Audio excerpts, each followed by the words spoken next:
Hoje, a gente vai fundo em uma jornada incrível, a da alma de leão.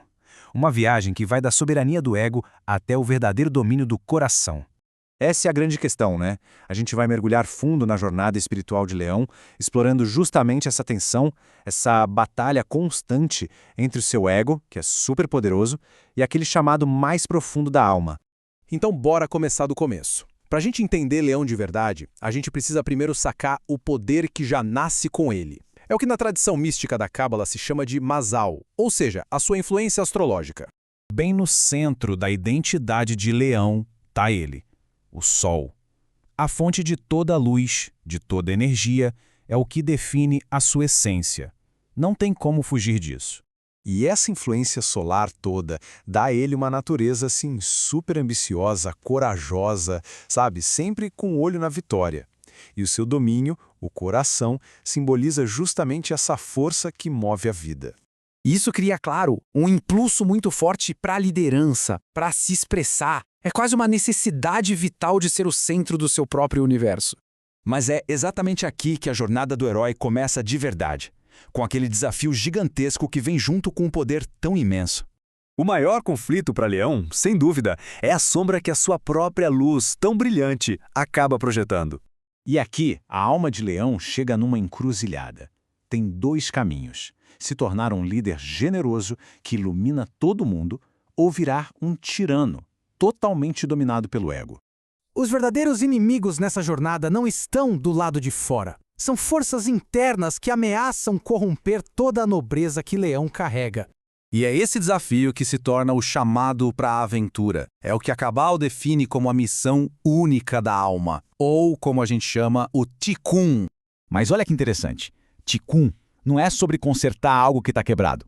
A ideia é completar a alma, transformando justamente os maiores perrengues da vida em degraus para o crescimento espiritual.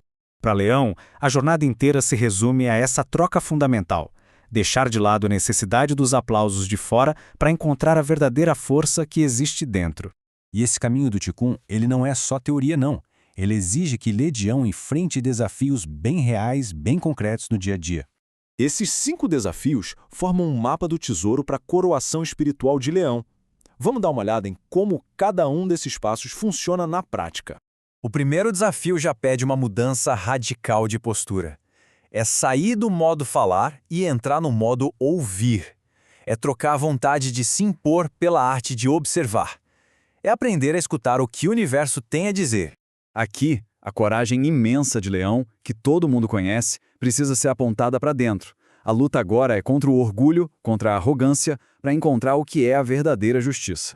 O terceiro desafio ensina talvez a lição mais valiosa de todas: que o maior reino a ser governado é o nosso próprio eu. A autodisciplina vira a coroa de verdade.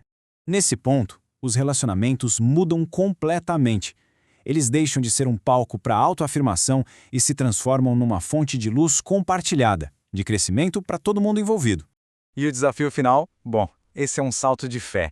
É reconhecer que existe um poder maior do que o próprio ego. Uma força que está ali, guiando e protegendo, mesmo que ninguém veja. E quando Leão consegue superar esses desafios todos, aí sim acontece a transformação final, o cumprimento do seu verdadeiro propósito de alma. Essa jornada toda leva o soberano de um trono que foi construído em cima de uma base muito frágil, que é a validação dos outros, para um trono que ninguém pode abalar, porque ele foi estabelecido dentro do seu próprio coração. Essa é a verdadeira realeza, a essência da sua missão. Nesse estágio final, a luz de Leão não brilha mais só para si, ela ilumina a todos. É a generosidade na sua forma mais pura, mais bonita. E no fim das contas, essa jornada de correção não é só para Leão. Ela é um convite para todos nós, para a gente refletir onde é que está o nosso verdadeiro poder, onde fica o verdadeiro trono da nossa alma.